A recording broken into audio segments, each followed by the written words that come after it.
Hi friends, అందరికీ good morning అండి. అందరూ బాగున్నారా? నేనైతే బాగున్నాను. ఈరోజు వీడియో ఏంటో మీ థంబ్నెయిల్లో ఆల్రెడీ అర్థమైపోయి ఉంటుంది. చాలా సింపుల్గా అలాగే బాగా టేస్టీగా చికెన్ కట్లెట్స్ ఎలా చేసుకోవాలో వీడియోలో అయితే చూపించబోతున్నాను. వీడియోలోకి వెళ్ళిపోయే ముందు మా వీడియోస్ కనుక మీకు నచ్చినట్టయితే ఫ్రెండ్స్ వెంటనే లైక్ చేయండి, షేర్ చేయండి, కమెంట్ చేయండి. అట్లాగే సబ్స్క్రైబ్ చేయడం మాత్రం మర్చిపోదు ఫ్రెండ్స్. అందరు వీడియోస్ చూస్తున్నారు కానీ ఎవరు సబ్స్క్రైబ్ చేసుకోవట్లేదు. వీడియో నచ్చితే మాత్రం ఖచ్చితంగా సబ్స్క్రైబ్ చేసేసుకోండి. ప్రాసెస్ అయితే చూసేద్దాము. ఫస్ట్ మనం చేసుకునే చికెన్ కట్లెట్స్కి బోన్లెస్ చికెన్ 1 kg అయితే తీసుకోవాలి. నేనైతే బోన్లెస్ 1 kg అయితే తీసుకున్నాను. నెక్స్ట్ ఈ 1 kg నీట్గా వాష్ చేసుకొని ఒక 2-3 టైమ్స్ నెక్స్ట్ ఇలా మిక్సీ జార్లో వేసుకోవాలి. మిక్సీ జార్లో వేసుకొని బరకగా అయితే గ్రైండ్ చేసుకోవాలి. నేనైతే కేజీ తీసుకున్నా అని చెప్పాను కదా, 2 టైమ్స్ అయితే మిక్సీ జార్లో పట్టింది. కాబట్టి వాటర్ ఏమీ లేకుండా ఒక్క చుక్క కూడా ఇట్లాగా పొడిగా అయితే బరకగా గ్రైండ్ చేసుకోవాలి. మీరు మెత్తటి పేస్ట్లా చేసుకోమాకండి. ఎక్కువ శాతం బరకగా వేసుకోవటానికి ట్రై చేయండి. అప్పుడే మనం చికెన్ ఫ్రై చేసేటప్పుడు కూడా బాగా వస్తుంది. ఇప్పుడు దీన్నంతా ఒక గిన్నెలోకి ట్రాన్స్ఫర్ చేసేసుకొని నేనైతే పక్కన పెట్టేసుకుంటున్నాను. నాకు 2 బ్యాచెస్ అయితే పట్టింది కాబట్టి ఇట్లాగైతే బరక చేసుకొని గిన్నెలో పెట్టేసుకున్నాను. నెక్స్ట్ దీంట్లోకి ఇంకో మెయిన్ ఇంగ్రీడియంట్ వచ్చేసి పొటాటో, అంటే ఆలు ఉంటుంది కదా, బంగాళదుంప. వీటిని ఒక రెండింటిని బాగా కుక్కర్లో వేసుకొని ఒక 3-4 విజిల్స్ వచ్చేంత వరకు మెత్తగా అయితే ఉడకబెట్టుకొని పక్కన పెట్టేసుకోవాలి.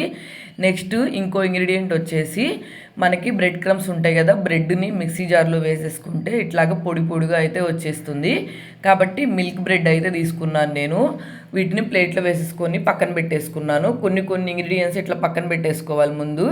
నెక్స్ట్ ఒక బాండీ తీసుకొని అందులోకి కొంచెం ఆయిల్ యాడ్ చేసుకొని, ఆయిల్ హీట్ అయిన తర్వాత మనం సన్నగా కట్ చేసుకున్న ఆనియన్స్, అలాగే మన కారానికి తగ్గట్టు పచ్చిమిర్చి, నేనైతే ఒక 2 పచ్చిమిర్చి అయితే వేసుకున్నాను, కొంచెం స్పైసీగా ఉన్నాయని చెప్పి. ఇవి 2 బాగా ఫ్రై చేసుకోవాలి. ఇవి ఫ్రై అయిపోయిన తర్వాత మనము వెల్లుల్లి ఉంటుంది కదా, ఆ వెల్లుల్లిని పొట్టు తీసేసి చిన్న పీసెస్గా కట్ చేసుకొని అవి కూడా వీటిలో యాడ్ చేసుకొని బాగా ఫ్రై అయ్యేంత వరకు ఫ్రై చేయాలి. మీరు గార్లిక్ని కావాలనుకుంటే యాడ్ చేసుకోండి, లేకపోతే స్కిప్ చేసేయండి. యాడ్ చేస్తే మాత్రం టేస్ట్ బాగా వస్తుంది. కాబట్టి అన్ని ఇంగ్రీడియంట్స్ మన ఇంట్లో ఉన్న ఐటమ్సే చెప్తున్నాను నేను. ఇవి కొంచెం ఫ్రై అయిపోయిన తర్వాత మనం ముందుగా గ్రైండ్ చేసుకొని చికెన్ని పక్కన పెట్టేసుకున్నాం కదా, ఆ చికెన్ అయితే దీంట్లో యాడ్ చేసుకొని బాగా ఫ్రై చేసుకోవాలి. మనం చికెన్ దీంట్లో యాడ్ చేయగానే మెయిన్ వాటర్ వచ్చేస్తుంది. కాబట్టి వాటర్ ఏమీ లేకుండా వాటర్ అంతా ఇంకిపోయేంత వరకు ఫ్రై చేసుకోవాలి. మీరు ఓవర్గా ఫ్రై చేశారంటే చికెన్ చాలా హార్డ్గా అయిపోయి కట్లెట్స్ అయితే అస్సలు టేస్టీగా అనిపించవు. కాబట్టి చికెన్ని నార్మల్గా ఒక 40% కుక్ అయ్యేటట్టు చూసుకోండి, మిగిలినంతా పచ్చిగానే ఉండేటట్టు చూసుకోండి. మనము ఈ చికెన్ ఫ్రై చేసే దాంట్లోనే చికెన్ కట్లెట్ టేస్ట్ అంతా ఉంటుంది. కాబట్టి నేను ఇంత క్వాంటిటీ తీసుకున్నా కాబట్టి నాకు కొంచెం వాటర్ ఎక్కువగా వచ్చింది. అందుకని నేను వాటర్లోంచి సపరేట్ చేసేసుకొని చికెన్ని పక్కన పెట్టేసుకున్నాను. మీరు తక్కువ క్వాంటిటీ చేసుకునేటట్టు అయితే చికెన్ని అస్సలు వాటర్ లేకుండా చూసుకొని జాగ్రత్తగా ఫ్రై చేసేసుకొని ఒక 40% తీసేసి పక్కన పెట్టేసుకోండి. అలాగైతే చేసుకోండి. నేనైతే మాత్రం దీంట్లోంచి చికెన్ని తీసేసి అంటే స్ట్రైన్ చేసేసాను, దేవేసి పక్కన పెట్టేశాను. అట్లా అయితేనే చికెన్ బాగా టేస్టీగా ఉంటుంది. ఇప్పుడు చూసారు కదా, ఇంత వాటర్ అయితే వచ్చింది నాకు. నేను కొంచెం కుక్ అవ్వగానే ఇట్లాగా గిన్నెలోకి తీసేసుకొని సపరేట్గా పెట్టేసుకొని దీన్ని ఫ్యాన్ కింద పెట్టుకొని చల్లారబెట్టుకున్నాను. ఇది మొత్తం బాగా చల్లారిన తర్వాత మనం మిగిలిన ఇంగ్రీడియంట్స్ యాడ్ చేసుకోవాలి. మనం మెయిన్ టేస్ట్ అంతా ఈ చికెన్లో ఇక్కడ కుక్ చేసే దగ్గరే ఉంటుంది. కాబట్టి ఇది బాగా చల్లారిపోయిన తర్వాత ఒక చిటికెడు పసుపు, నెక్స్ట్ అలాగే టేస్ట్కి సరిపడినంత సాల్టు, కొంచెం గరం మసాలా, అలాగే 1 టేబుల్ స్పూన్ పెప్పర్ పౌడరు, అలాగే 1 టేబుల్ స్పూన్ చాట్ మసాలా, అలాగే 1 టేబుల్ స్పూను అల్లం వెల్లుల్లి పేస్ట్, అలాగే ఒక 2 నిమ్మకాయలు రసం, నెక్స్ట్ అలాగే ఒక 2-3 టేబుల్ స్పూన్స్ మైదా పిండి, నెక్స్ట్ అలాగే ఒక 2-3 టేబుల్ స్పూన్స్ కార్న్ఫ్లోర్. మనకి ఈ మిక్చర్కి తగ్గట్టు మనం కార్న్ఫ్లోర్ యాడ్ చేసుకోవాలి.